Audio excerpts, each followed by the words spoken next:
네, 마감 전화 펜다운 오늘 김대복 전문가 연결됐습니다. 안녕하십니까? 예, 안녕하세요. 반갑습니다. 네, 자 거래소는 1950선 후반대에서 좀 유지는 됐는데요. 코스닥이 셀트리온의 영향력이 크기 때문인지 지금 뭐 오후장 들어서는 좀 부진한 흐름 나와 있습니다. 자, 오늘 시장 좀 어떻게 판단하고 계십니까? 예, 기관들이 매도를 계속하고 있는 가운데 외국인들이 주도하는 장세라고 볼 수가 있고요. 예, 코스닥이 1963 이후에 지금 현재 코스피가 1960 영역을 넘어선 이후에도 하방 경직성을 보이고 있지만 코스닥은 단기 상승에 대한 부담감이 기관과 외국인의 매도로 나오고 있는데 한마디로 상승의 트렌드가 코스닥이나 코스피나 유지된 이런 상황이고요. 실질적으로는 코스닥이 무너진다 하더라도 추세 하에서 기울기 조정이다 이렇게 볼 수가 있겠습니다. 자, 그러면 종목별로 좀 보도록 하겠습니다. 자, 먼저 거래소 상승 종목 먼저 보겠습니다. 오늘 삼성 LNS와 두산 인프라코어, 또 대우조선해양 이렇게 좀 올려주셨는데요. 자, 삼성 LNS 먼저 보겠습니다. 보니까 주가 흐름이 사상 최고치였던 12만 원권에서 최근까지 80% 이상 급락한 부분이 있습니다. 반등도 좀 강력하게 나와 있는데요. 최근의 흐름들 보면 특별하게 뭐 재료가 없이 올라간다 이런 뭐 분위기들도 있는 것 같은데 전문가님 좀 어떻게 보고 계십니까? 일단 뭐 지금 현재 삼성 LNS는 단기 낙폭 과대에서 반전이 들어왔고 그 물적 분할에 대한 기대감이 있는 거죠. 결국은 지금 현재 골판지 업체하고 화장품 업체를 물적 분할하는데 여기에 대한 화장품 사업에 대한 기대감이 여전히 있는 상황이다 이렇게 보였고요. 최근에 이제 단기 낙폭 과대주들이 지금 위로 올라오는 것은 공매도법에 대한 기대감도 함께 맞물려 있기 때문에 지금 이렇게 과대한 낙폭에 있던 종목들이 급등세를 보이고 있다 이렇게 보면 지금 뭐 121선까지 강하게 올라왔기 때문에 실질적으로는 단기적으로는 좀 많이 또 올라왔기 때문에 따라가는 것은 부담이 된다 이렇게 보이지만 자관 바닥권을 탈피하는 시그널이면은 틀림없다 이렇게 보겠습니다. 네, 자, 그리고 두산 그룹 중에서 두산 인프라코어 아주 뭐 강력합니다. 한 4, 5거래일 동안 주가가 거의 뭐 50% 이상 급등 나와 있는데요. 뭐 재무구조 개선 기대 하나만 가지고 좀 설명하기는 좀 어려운 부분도 있는 것 같아요. 좀 어떻게 보십니까? 예, 그렇습니다. 두산 인프라코어도 단기적으로는 뭐 낙폭 과대라고 보고요. 3,300원대에서 단기적으로 저점을 형성하고 3월 들어서 아주 강력하게 올라오고 있는데 바닥권에서 뭐 이렇게 60% 가까이 급등했는데 공작기계 매각에 의한 재무제표 개선 기대 이것만 가지고는 좀 부담이 된다고 볼 수가 있고 오늘 추가적으로 지금 쇼커버링이 가장 많았던 종목이기도 합니다. 그렇기 때문에 그 공매도가 가장 많았던 종목이기도 합니다. 그렇기 때문에 쇼커버링에 대한 기대감이 함께 맞물려서 들어가는 자리인데 지금 뭐 사실은 추격 매매하는 건 좀 의미가 없다 이렇게 보겠고요. 지금 현재 시장 흐름으로서 보유자들의 경우에는 이런 것들을 이용해서 비중을 축소하는 영역이 아닌가 이렇게 말씀드리겠습니다.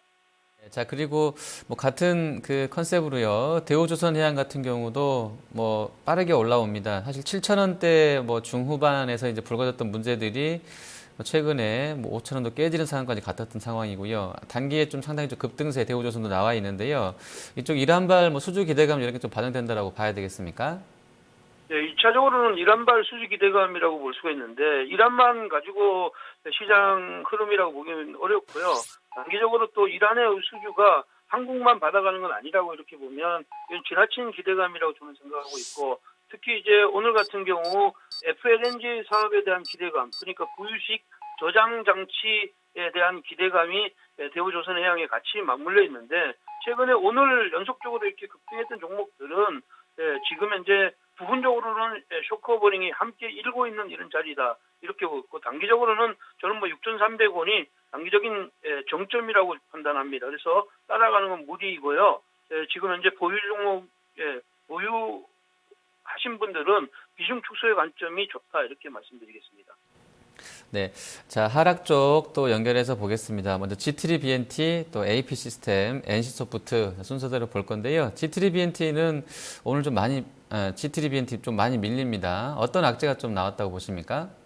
그 뭐 단기적으로는 악재라기보다도 이제 지금 제약 바이오 쪽에는 기관하고 외국인들 매도 물량 특히 외국인들 매도가 셀트리온 쪽으로 집중되었지만 GTD BMT 같은 경우는 21선이 이탈되면서 추세가 같이 무너지는 이런 시장을 합니다. 특히 이제 그 진통제에 대한 어떤 기대감 이런 것들이 21선 무너지면서 함께 나오는 거니까 단기 추세 이탈에 대한 실망 매물이 더 크다 이렇게 저는 판단하고 있고요. 지금은 현재 시장에서는 오늘 같은 날 추격 매도하는 것은 바람직하지 않겠지만 실질적으로 이번에 고점이 직전에 25,450원을 넘지 못하고 밀었던 점을 감안한다면 직전 저점에서 다시 쌍바닥 수준에서 안전의 고리를 노려보는 이런 전략이 좋겠고 위로 올라가면 당연히 비중 축소하는 전략이 좋다 이렇게 보겠습니다. 네, 자, 그리고 AP 시스템은 올해 연초에 아주 좋았었습니다. 65% 정도 급등 나왔었고요. 하지만 고점에서는 또 거의 30% 정도 밀려 있을 정도로 좋지 않습니다. 하락 진행 나와 있는데요. 이건 좀 수급적인 이슈라고 좀 봐야 되겠습니까? 네, 수급적인 이슈가 가장 크고요. 기본적으로는 이제 삼성에서 지분 매각에 대한 기대감이, 지분 매각 우려감이 시장을 눌리고 있다 이렇게 볼 수가 있고요. 최근에 이제 나오는 얘기는 단기적으로 이렇게 이제 지금 이제 OLED 장비 업체들의 지금 이제 공급 과잉 우려감이 함께 나오고 있는데 그런 것보다는 단기 상승에 대한 이런 물량들이 단기 상승을 많이 했기 때문에 차익 매물이라고 보고요. 이번에도 안전했을 때 21선 그러니까 2만 원대를 넘지 못하는 이런 시장 흐름이 나오니까 이런 매도가 함께 나오고 있다 이렇게 보면 이런 것들은 부분적으로는 AP 시스템 같은 경우는 OLED 쪽에 빅 투자 사이클이 연결되는 이런 사이클이니까 실질적으로는 아래로 밀리더라도 지금 현재는 또 직전에 2월 달에 저점 이런 자리를 깨지 않으면 한번 매수가 들어올 수가 있다. 그렇게 되면 17,000원 이하에서는 저점 매수가 일 것이다 이렇게 보니까 추격 매도는 바람직하지 않다 이렇게 말씀드리겠습니다. 네, 죄송합니다. 잠깐 정정해 드리겠습니다. AP 시스템은 올해 고점에서는 한 17%가량 밀려 있습니다. 자, 그리고 NC소프트 보겠습니다. 외국계 창고로 지금 매도 나오면서 오늘 글쎄요, 이쪽 게임주 내에서도 좀 상당히 좀 강하게 좀 밀리는 것 같습니다. 한 5, 6% 밀리고 있는데요. 이 종목 좀 어떤 악재가 나왔습니까? 네, 악재보다는 이제 셀더 팩트 현상이죠.